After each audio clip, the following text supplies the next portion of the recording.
नमस्ते प्यारे बच्चों, इतिहास भाग 3 के इस वीडियो में मैं आप सभी का स्वागत करती हूँ। प्यारे बच्चों, पिछले वीडियो में हमने पूर्वोत्तर भारत के राज्यों के बारे में जानकारी प्राप्त की जो संघ शासित राज्य थे, लेकिन अब इस समय वो सभी राज्य संघ शासित या केंद्र शासित राज्य नहीं रह गए हैं, उनको पूर्ण स्वतंत्र कर दिया गया है। इस वीडियो में हम नक्सलवाद, संप्रदायवाद और प्रदेशवाद के बारे में जानकारी प्राप्त करेंगे। अगला है नक्सलवादी आंदोलन। यह आंदोलन पश्चिम बंगाल के दार्जिलिंग जिले के नक्सलबारी में प्रारंभ हुआ। नक्सलवादियों ने अल्प भूधारक किसानों और खेत मजदूरों को संगठित किया और वर्ष 1967 में नक्सलबारी क्षेत्र के कुछ कृषि क्षेत्र के चारों ओर लाल झंडे रोपकर फसलों को अपने नियंत्रण में कर लिया। प्यारे बच्चों, इस विद्रोह से प्रेरणा लेकर जो आंदोलन हुए उन्हें नक्सलवादी आंदोलन कहते हैं। जमींदारों द्वारा किए जाने वाले आर्थिक शोषण के विरुद्ध आवाज बुलंद करने के लिए कृषि समितियों को स्थापित करना, बड़े जमींदारों की जमीनों को छीन लेना, उनका अलग अलग परिवारों में वितरण करना नक्सलवादी आंदोलन के उद्देश्य थे। आगे चलकर यह आंदोलन अपने उद्देश्यों से दूर चला गया। शासन का कोई भी उपक्रम या कल्याणप्रद योजना जनता तक न पहुंचे, इस दृष्टि से नक्सलवादी आंदोलन ने आतंकवाद की शरण ली। नक्सलवादी समांतर व्यवस्था निर्माण करने का प्रयत्न करने लगे। इसी प्रकार नक्सलवाद देश की आंतरिक सुरक्षा के लिए चुनौती के रूप में सामने आया। नक्सलवादी आंदोलन का प्रारंभिक प्रमुख केंद्र पश्चिम बंगाल था। बाद में यह आंदोलन आंध्र प्रदेश के पूर्व गोदावरी, विशाखापट्टनम का कुछ प्रदेश, तेलंगाना के करीमनगर, आदिलाबाद, छत्तीसगढ़ के बस्तर, राजनांदगांव, सुकमा, महाराष्ट्र में गढ़चिरौली, भंडारा, चंद्रपुर के कुछ प्रदेश, मध्य प्रदेश के बालाघाट, मंडला, उड़ीसा के कोरापुर में फैला। अपना वर्चस्व बनाए रखने के लिए सशस्त्र पीपल्स लिबरेशन गुरिल्ला आर्मी नामक संगठन की स्थापना की। यह संघर्ष अब भी जारी है। अगला है संप्रदायवाद। संप्रदायवाद हमारे देश की एकता और एकात्मता के सम्मुख एक गंभीर चुनौती है। प्यारे बच्चों, संकीर्ण या छोटी धार्मिक दुराभिमान में से संप्रदायवाद का जन्म होता है। अंग्रेजों ने हमारे देश में संप्रदायवाद के बीज बोए। हमारे देश में विभिन्न धर्मों के लोग विगत कई शताब्दियों से परस्पर स्नेह और सौहार्द के साथ रहते आए हैं। किसी देश में विभिन्न धर्मों के लोगों का रहना और अपने अपने धर्म के प्रति उचित गौरव का भाव रखना कोई बुरी बात नहीं है, परंतु जब धर्म का गौरव भाव अतिवादिता को लांघ जाता है या उसका अतिक्रमण करता है, तब उसका रूपांतरण दुराभिमान अथवा कट्टरता में हो जाता है। परिणामतः धर्मांधता उत्पन्न होती है। प्यारे बच्चों, धर्मांधता संप्रदायवाद की नींव है। धर्मांधता के कारण, अर्थात धर्मांधता मतलब धर्म में अंधा, धर्मांधता के कारण व्यापक राष्ट्रीय हितों को भुलाया जाता है। अलग अलग धर्म के लोगों का एक दूसरे के प्रति विश्वास समाप्त होने लगता है। दूसरे धर्म के परंतु जो हमारे ही देश बंधु हैं, उन्हें शत्रु समझा जाता है। एक दूसरे के तीज त्योहारों, पर्वों, ईद, रमजान ऐसे उत्सवों के अवसरों पर इकट्ठे आना भी कम होने लगता है। धर्मांधता के कारण अपने आसपास की घटनाओं और लोगों की ओर देखने का दृष्टिकोण कलुषित और विषैला बन जाता है। कोई किसी के त्योहारों में या उत्सव में शामिल नहीं होता है, उसमें अभिमान हो जाता है अपने धर्म के प्रति। कुछ लोग अपनी आर्थिक और सामाजिक समस्याओं का विचार भी धर्म के दायरे में रखकर करने लगते हैं। हम विशिष्ट धर्म के हैं, अतः राजनीति में हमारा कोई प्रभाव नहीं है। हम पर निरंतर अन्याय हो रहा है, सरकार हमारे समाज के साथ पक्षपात कर रही है। यह भावना सभी धर्मों के लोगों की बन जाती है। वे अपने धर्म के प्रति, अपने लोगों के प्रति भावुक बन जाते हैं। अपने धर्म के लोगों के प्रति अथवा धार्मिक प्रतीकों का जाने अनजाने कोई भी अवमानना कर दे तो इसकी परिणति दंगे फसाद में हो जाती है। सैकड़ों निरपराध और निर्दोष लोग मारे जाते हैं। करोड़ों रुपयों की सार्वजनिक संपत्ति खत्म हो जाती है, स्वाहा हो जाती है। सार्वजनिक शांति भंग हो जाती है। प्यारे बच्चों, व्यक्ति व्यक्ति के बीच पारस्परिक विश्वास ही साथ साथ जीने का आधार होता है। यदि यह विश्वास समाप्त हो जाता है तो सामाजिक एकता को आघात लगता है। सामाजिक एकता के बिना राष्ट्रीय एकता को कैसे साधेंगे? हम सभी को इस धार्मिक संप्रदाय के साथ पूरी शक्ति से लड़ना आवश्यक है। हमें विभिन्न धर्मों के लोगों के बीच घुल मिल जाना चाहिए। एक दूसरे के पर्वों त्योहारों में हिस्सा लेना चाहिए।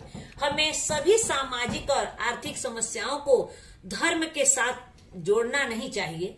धार्मिक सौहार्दता क्यों नष्ट होती है, इसके लिए कौन से आर्थिक, राजनीतिक, ऐतिहासिक कारण हैं, इनकी हमें खोज करनी चाहिए। संप्रदायवाद को नष्ट कर राष्ट्रीय एकात्मता को दृढ़ करने का यही एकमात्र उपाय है।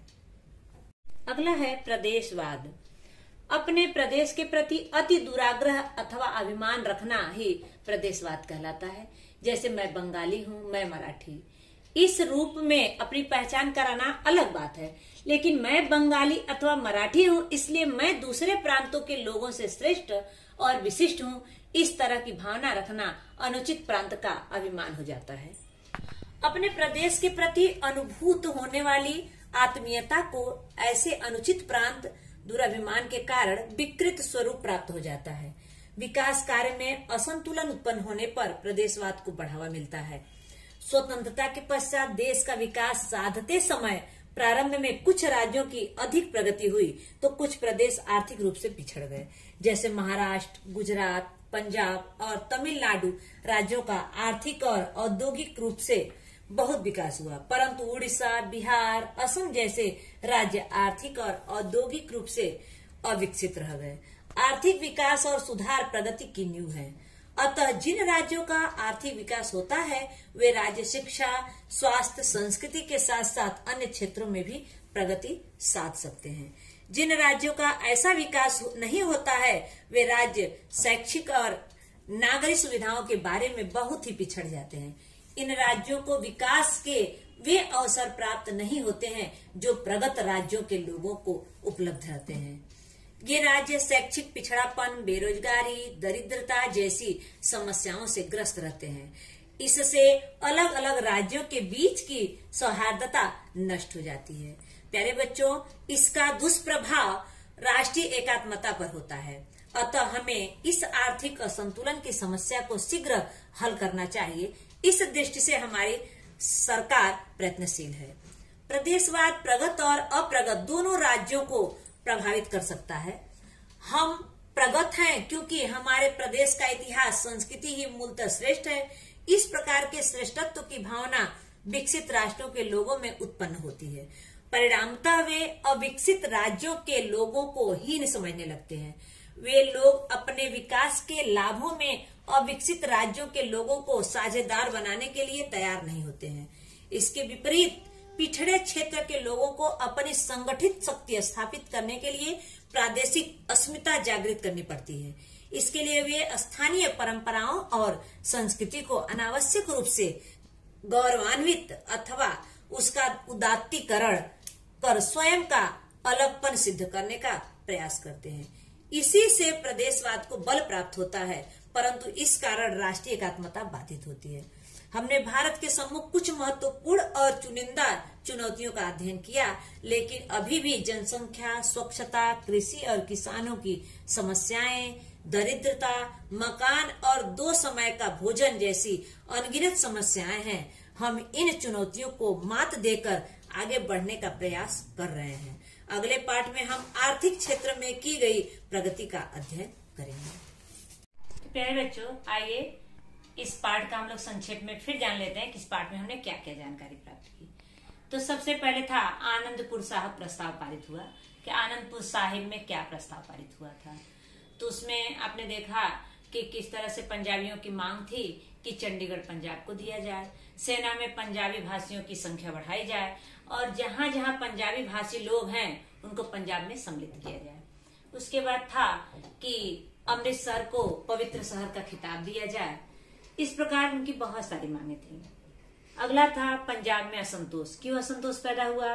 क्योंकि पंजाब में लोग स्वतंत्र खालिस्तान की मांग कर रहे थे और 1980 में पंजाब में असंतोष उत्पन्न हो गया स्वतंत्र खालिस्तान की मांग करते हुए। उसके बाद ऑपरेशन ब्लू स्टार शुरू हो गया। जो स्वतंत्र खालिस्तान की मांग कर रहे थे, जो छोटे छोटे दल बने थे, वह दल आतंकवादियों का रूप धारण कर लिए और वह स्वर्ण मंदिर में जाकर आश्रय ले लिए और वहां पे आश्रय लेकर हिंसात्मक गतिविधियों को बढ़ावा देने लगे। इसके बाद सरकार ने आदेश दिया सैनिकों को, वहां पे सैनिकों और आतंकवादियों के बीच युद्ध हुए। उसमें बहुत सारे आतंकवादी और बहुत सारे सैनिक भी मारे गए, जिसके कारण कुछ पंजाबियों में असंतोष था। उसी समय 1984 में इंदिरा गांधी की हत्या कर दी गई। इसके बाद पूर्वोत्तर भारत में समस्या थी। उसमें था मिजोरम, नागालैंड, असम और अरुणाचल प्रदेश। मिजोरम में 1961 में मिजो नेता लाल डेंगा था, वहां पे अकाल पड़ा हुआ था, जनता की मदद किया और मिजो नेशनल फ्रंट की स्थापना किया हुआ। उसके बाद उसको संघ शासित राज्य का दर्जा दिया गया। बाद में उसको एक स्वतंत्र राज्य का दर्जा दे दिया गया। उसके बाद नागालैंड में भी समस्या हुई, जनता में असंतोष था। वहां पर भी नागा नेशनल काउंसिल एक संगठन बनाया गया, आंदोलन किए। बाद में उनको भी संघ शासित राज्य का दर्जा दे दिया गया। अब जो है वो भी एक स्वतंत्र राज्य का दर्जा उनको दे दिया गया है। ऐसे ही असम में था प्रफुल्ल महंतो, वहां पे शरणार्थी लोग आए थे। प्रफुल्ल महंतो और केंद्र सरकार के बीच बातचीत हुई और बाद में प्रफुल्ल महंतो को वहां का मुख्यमंत्री बनाया गया। उसके बाद था अरुणाचल प्रदेश। अरुणाचल प्रदेश में भी इसी तरह की समस्या थी, उसको भी संघ शासित राज्य घोषित किया गया। बाद में आज जो है उनको एक स्वतंत्र राज्य का दर्जा दे दिया गया है। उसके बाद आया देश में नक्सलवाद। किस तरह से नक्सलवादी लोग जो है, पहले उनका उद्देश्य कुछ और था, बाद में उनका उद्देश्य बदल करके और सरकार द्वारा जो भी मदद जनता तक जाती है वो जनता तक न जाए, यह काम जो है नक्सलवादी लोग करने लगे। उसके बाद आया संप्रदायवाद। संप्रदायवाद में अपने धर्म को ज्यादा महत्व देकर या अभिमान करके लोगों में ऐसी भावनाएं आने लगी और लोग जो है आपस में किसी के उत्सव में, किसी के तीज या त्योहारों पे सम्मिलित न होकर आपस में संप्रदायवाद की भावना लोगों के मन में घर करने लगी। इसी वजह से लोगों में मतभेद पैदा होने लगा। इसलिए यह प्रयास करना चाहिए कि संप्रदायवाद का रूप किसी में न आए, लोगों के तीज त्योहारों, लोगों के उत्सवों, पर्वों में शामिल होना चाहिए। उसके बाद आया प्रदेशवाद। प्रदेशवाद में मैं मराठी हूँ, मैं बंगाली हूँ, ये बात तो ठीक है, लेकिन मैं मराठी या बंगाली और प्रदेश में से ज्यादा मैं श्रेष्ठ हूँ या विशिष्ट हूँ, ऐसी बातें लोगों के मन में नहीं आनी चाहिए। अगर ऐसी बात आ रही है, दुराभिमान आ रहा है, अभिमान आ रहा है अपने प्रदेश के प्रति, तो लोगों के विचार जो है धीरे धीरे लोगों में मतभेद पैदा हो जाएंगे। फिर एक प्रदेश का दूसरे प्रदेश में ही मतभेद होने के कारण आपस में यह अंजाम जो है बहुत ही बुरा होता है। इस प्रकार हम लोग भारत के सम्मुख आंतरिक चुनौतियों में हमने ये सारी बातों के बारे में जानकारी प्राप्त की। धन्यवाद।